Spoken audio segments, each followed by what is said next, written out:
Pessoal, na nossa aula de ciências de hoje, nós vamos explorar o conteúdo animais vertebrados. Na nossa aula passada de ciências, a tia falou dos animais, falei sobre o lugar onde eles vivem, falei do modo como eles se locomovem, da cobertura do corpo e explorei um pouco sobre animais vertebrados e invertebrados. Hoje nós iremos ver apenas os animais vertebrados. Os animais vertebrados são semelhantes por apresentarem crânio e coluna vertebral. Bom, como eu havia falado, explicado para vocês, né? Os animais vertebrados que eu tinha uma maneira mais fácil de exemplificar e de definir os animais vertebrados, que são aqueles que possuem coluna vertebral, que são aqueles que possuem vértebras, que possuem ossos. Nós, seres humanos, somos vertebrados, pois nós possuímos ossos.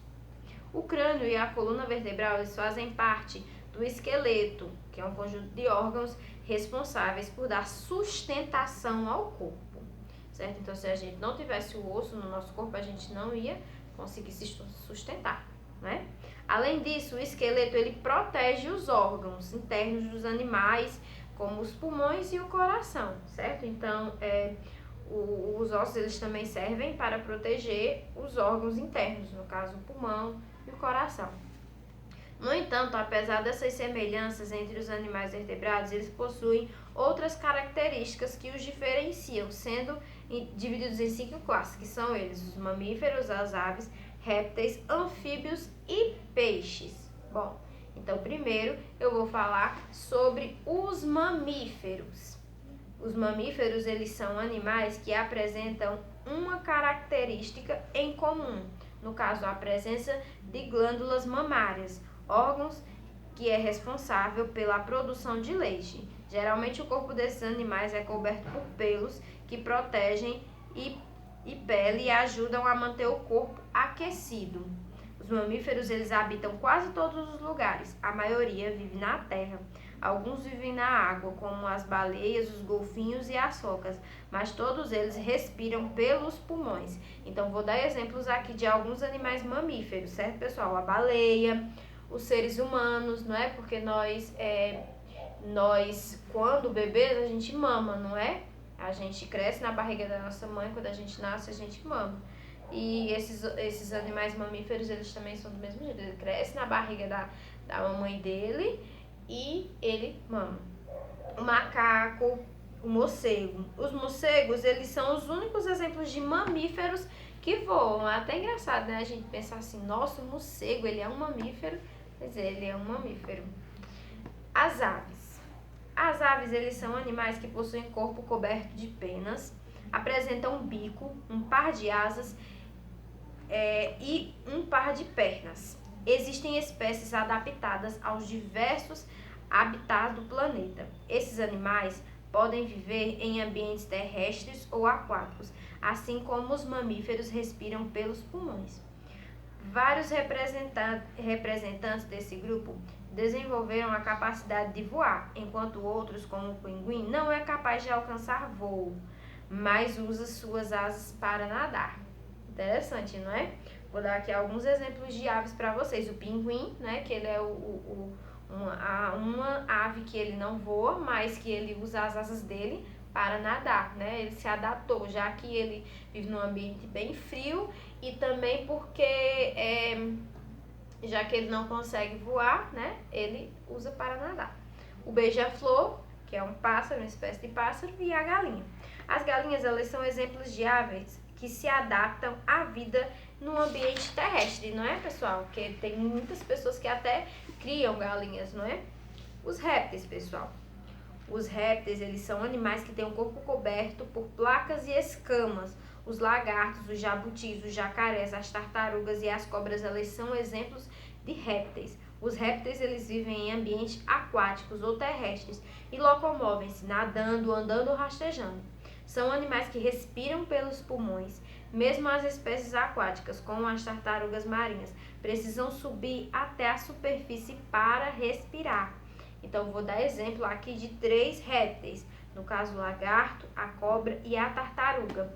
Como vocês podem perceber, esses 3 animais, ele tem o corpo dele são coberto por algumas placas, assim como a tartaruga, que tem o seu casco coberto por uma placa dura, certo? O lagarto, que ele tem o corpo dele coberto por uma espécie de escama, né? O corpo dele é meio escamoso, assim como também a cobra, não é? Os anfíbios, agora eu vou falar sobre os anfíbios. Os sapos, as rãs, as pererecas, as salamandras e as cobras cegas, elas são exemplos de anfíbios. Vou dar outros exemplos. A rã, aí aqui eu vou até mostrar pra vocês, certo? Que eu ainda não tinha mostrado nenhuma das imagens. Eu falei e não mostrei. Mas aqui nós temos os répteis e aqui os anfíbios. A rã, a cobra cega e a salamandra, tá? Pessoal, o nome anfíbio, ele significa duas vidas. Este nome foi dado porque a maioria das espécies, quando são filhotes, vivem em ambientes aquáticos e quando se tornam adultos passam a viver em ambientes terrestres, certo? Então eles conseguem se adaptar, saem do ambiente aquático e vão para o ambiente terrestre, né? E vivem de boa. Enquanto vivem na água, os anfíbios eles respiram através das brânquias, como é o caso dos girinos, que no caso são os filhotes de anfíbios. Já os adultos que vivem na terra, eles respiram por meio dos pulmões e também através da sua pele, que é bastante fina. Você sabe o que é metamorfose? A metamorfose, ela é um processo que transforma o anfíbio jovem, o girino, em um adulto. Durante esse processo, os animais eles perdem a sua cauda e aparecem as patas traseiras e dianteiras. Surgem também os pulmões no lugar das brânquias, para que assim o animal possa sair da água e viver em terra firme. Então ele passa por uma transformação, uma metamorfose, como você pode olhar aí no livro de vocês, ó. Ele vem de pequenininho, ele vai crescendo, quando ele vai ficando adulto, ó, ele vai mudando totalmente. Por isso que ele consegue se adaptar num ambiente terrestre assim de boa, não é? Sem sentir nenhuma, assim, sem se prejudicar de nenhuma forma, não é? Vou falar agora, pessoal, sobre os peixes. Os peixes, eles são animais que habitam um ambiente aquático, como os mares, os rios, os lagos, e conseguem se movimentar nesses ambientes com o auxílio das nadadeiras. Assim como todos os animais, os peixes, eles precisam de oxigênio para viver. A maioria das espécies o extrai diretamente da água, por meio de estruturas denominadas de brânquias. No caso, eu vou dar aqui o exemplo de duas espécies de peixe, piramboia e o tubarão. A piramboia ela é uma espécie de peixe da Amazônia que, diferentemente da maioria, também consegue captar oxigênio do ar através de um órgão que funciona semelhante aos nossos pulmões. Geralmente, os peixes eles possuem um corpo coberto de escama, como o tubarão. Bom, pessoal, então existem várias espécies de peixe. Aqui eu dei o exemplo de 2, mas existem várias outras espécies de peixe. Bom, pessoal, essa foi a nossa aula de ciências de hoje. Qualquer dúvida que vocês tiverem, é só vocês perguntarem, ok? Mas a tia vai sempre colocando algumas questões na tarefa de casa para que vocês possam fazer uma melhor interpretação, ok? Então é isso, meus amores.